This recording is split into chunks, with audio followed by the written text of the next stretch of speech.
Edellisessä videossa rekisteröidyit Jammeriin ja annoit profiilitietosi. Tällä toisella videolla kerrataan vielä profiilitietojen päivitystä ja esitellään Jammerin toimintaperiaatteita. Aloitetaan kuitenkin kirjautumalla sivulle toisen kerran.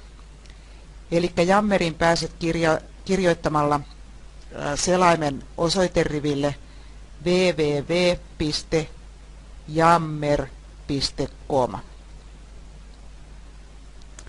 ja avautuvaan login-ikkunaan kirjoitat sähköpostiosoitteesi.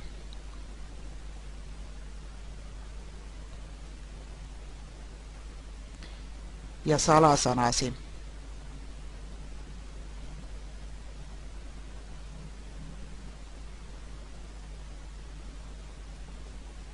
Näin olet päässyt uudelleen sisään Jammeriin. Kerrataan vielä profiilitietojen päivitys, joka jäi edellisessä videossa hieman kesken. Lähdemme liikkeelle My Profile-kohdasta. Ja edelleen painetaan Edit Profile-linkkiä. Avautuvassa ikkunassa voit tarvittaessa muuttaa nimesi ja valita kuvan, mikäli et ole sitä aikaisemmin valinnut tai haluat vaihtaa sen. Mutta varsinaiset profiilitiedot päivitetään Profile-kohdan kautta. Täältä löytyy monenlaisia tietoja, joita voi täyttää, mutta kuten viime kerralla mainitsin, tärkeimmät ovat kohta bio, johon merkitset jotain itseäsi kuvaavaa, ja job title, johon merkitset tehtäväsi organisaatiossa.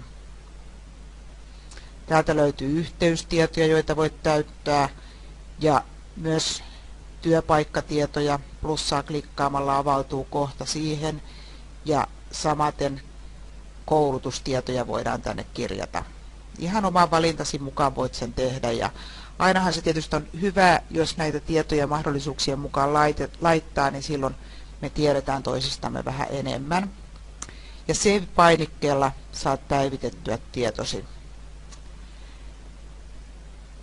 Tämän jälkeen lähdemme takaisin tänne perusnäkymään, eli Back Home-painikkeesta painamalla pääsemme My Feed-sivulle.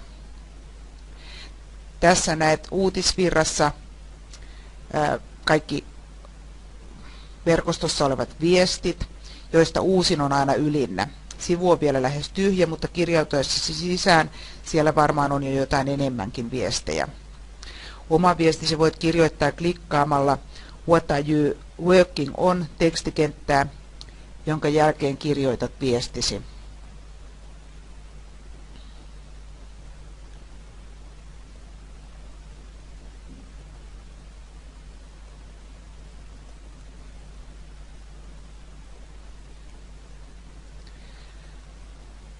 Voit lisätä viestiisi myös liitteitä. Esimerkiksi omalta koneeltasi voit hakea jonkun tiedoston. Mä haen täältä nyt vaikka tommosen somepakki logotiedoston.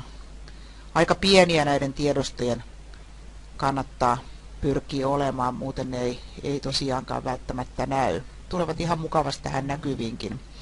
Tonne viestikenttään voidaan kirjoittaa myös linkkejä. Esimerkiksi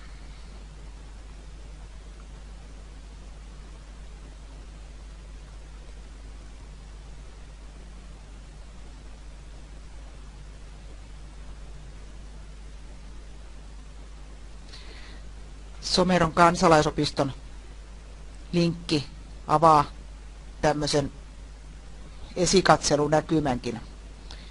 Ja tämän viestin voit julkaista painamalla Update-painiketta.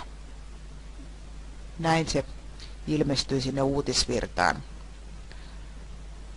Nämä viestit menevät lähtökohtaisesti kaikkien verkossa mukana olevien uutisvirtaan, nähtäväksi ja kommentoitavaksi.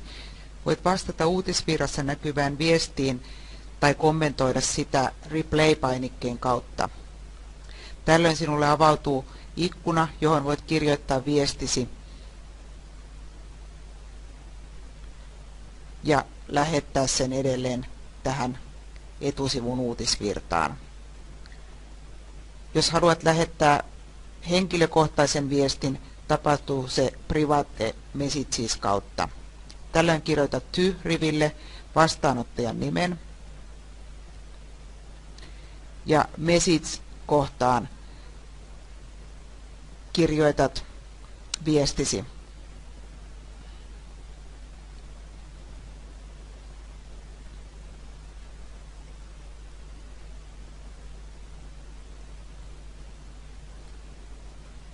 Ja sen napista painamalla viesti lähtee liikkeelle.